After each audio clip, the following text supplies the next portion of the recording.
ہندوستان آپ کا ازل کا دشمن ہے، میری یہ بات یاد رکھیے گا۔ یہ امن کی آشا یہ فضول بکواس ہے، اس پر اعتبار نہ کیجیے گا۔ اگر ہندوستان نے دوست بننا ہوتا تو وہ کشمیر میں 7 لاکھ فوج نہ اتارتا اور میری ہزاروں کشمیری بہنوں کے سر سے دوپٹہ نہ کھینچتا۔ وہ آپ کا دشمن ہے، اس نے نفسیاتی طور پر بھی آپ کو مارا، ثقافتی طور پر بھی آپ کو مارا، اور اب بھی دہشت گردی پھیلا رہا ہے۔ آپ کے دریا خشک، آپ کی نہریں خشک، ٹیل پر پانی نہیں پہنچ رہا، آپ کی فصلیں نہیں ہو رہی۔ اگر یہی صورتحال رہی، امن کی آشائیں ایسی رہیں، تو خدا معاف کرے، میں بڑا بھیانک نقشہ دیکھتا ہوں۔ ہمیں کوئی جینیس لیڈر نہیں ملا۔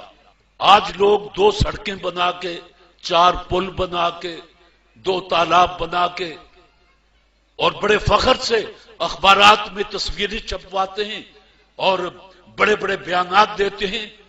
میں آپ سے گواہی سے پوچھتا ہوں کہ میرے رسول صلی اللہ علیہ وآلہ وسلم نے مدینہ میں، مکہ میں کتنے پل بنائے تھے، کتنی سڑکیں بنائی تھی؟ کوئی پل نہیں بنایا، کوئی سڑک نہیں بنائی۔ کیا بنایا؟ قوم بنائی۔ جب قوم بن جاتی ہے، پل خود بن جاتے ہیں، سڑکیں خود بن جاتی ہیں۔ آپ کو پتا ہے کہ اب ایک سازش کے تحت پاکستان کی اسمبلی کا الیکشن کروڑوں روپے کا بنا دیا گیا ہے۔ جس کی جیب میں کروڑوں ہیں وہ الیکشن لڑ لے۔ طارق عزیز تو نہیں لڑ سکتا، چاہے ساری عمر گلا پھاڑتا رہے۔ 5 سال کے بعد یا جب بھی وقت آتا ہے، آدھے ادھر آ جاتے ہیں، آدھے کرسیوں پہ بیٹھ جاتے ہیں، اور یہ بے مغز باتوں پر شور مچاتے ہیں۔ یہ آدھے ادھر والے، اس لیے کہ ان کا کام ہی شور مچانا ہے۔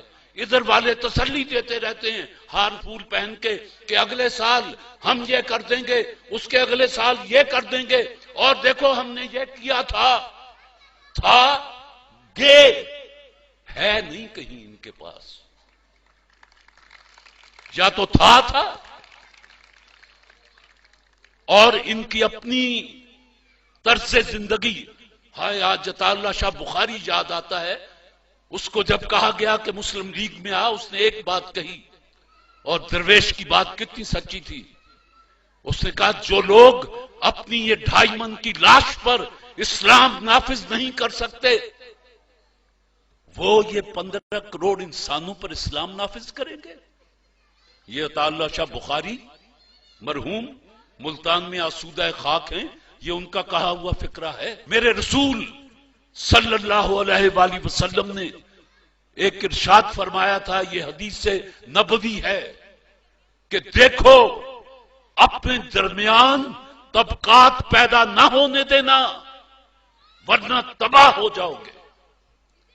ہم نے لیاقت صاحب اپنے درمیان طبقات پیدا کر لیے، دولت کے اعتبار سے بھی ایک طبقہ جو خط غربت سے نیچے چلا گیا، دوسرا طبقہ جن کو پتہ ہی نہیں ان کے پاس کتنا ہے۔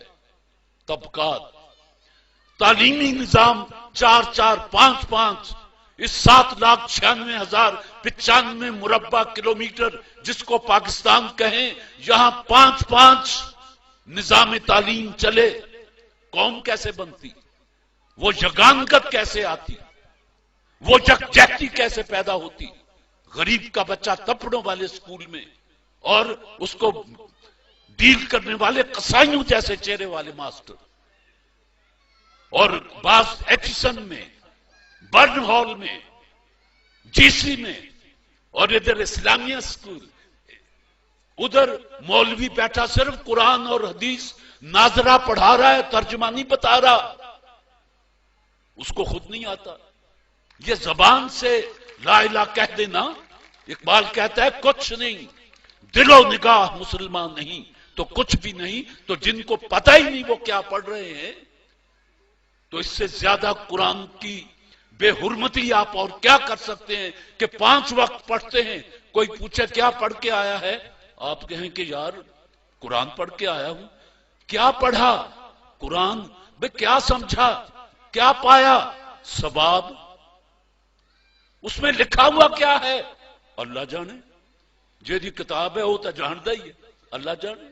لیکن میں ایک غلط فہمی آپ کے ذہن سے نکال دوں کہ دنیا کے جدید علوم میں سے صرف 30% علوم ایسے ہیں جن کی وارث انگریزی زبان ہے. ایشیا کا کوئی ملک ایسا نہیں جس کی قومی زبان انگریزی ہو، لیکن 30% علوم ایسے ہیں جو انگریزی زبان میں ہیں، باقی جرمنی میں ہیں، فرینچ میں ہیں، چائنیز میں ہیں. آپ جرمنی میں جا کے انگریزی بولیں، وہ آپ کا منہ دیکھنے لگتا ہے جیسے ہمارا چک 37 کا بندہ ایسے بندے کا افسر کا منہ دیکھے جو انگریزی بول رہا ہو، وہ ایم کر کے دیکھتا ہے کہ بول رہے ہیں. پتہ چلا کہ ابتدائی تعلیم بچے کو اس کی مادری زبان میں دی جانی چاہیے. یہ یو این او کا تھیسس ہے، میرا نہیں. علم مومن کی گمشدہ میراث ہے. لیکن ایک بات کہہ دوں، اپنی زبانوں کے کو چھوڑ کر دوسری زبانوں کو اختیار کرنا یہ شاید زیادہ صحت مند نظریہ نہ ہو. آپ نظریاتی قوم ہیں، آپ کے لیے کوئی سرحد نہیں ہے. جہاں آپ نے زمین پہ پیشانی رکھ دی وہی مسجد بن گئی. جہاں آپ نے لا الہ الا اللہ محمد رسول اللہ کہہ دیا، وہ دنیا. ایک بچی نے کہا تھا کہ پہلا مسلمان کون تھا؟ پاکستان اس دن ہی بن گیا تھا جس دن ہندوستان میں پہلا شخص مسلمان ہوا تھا.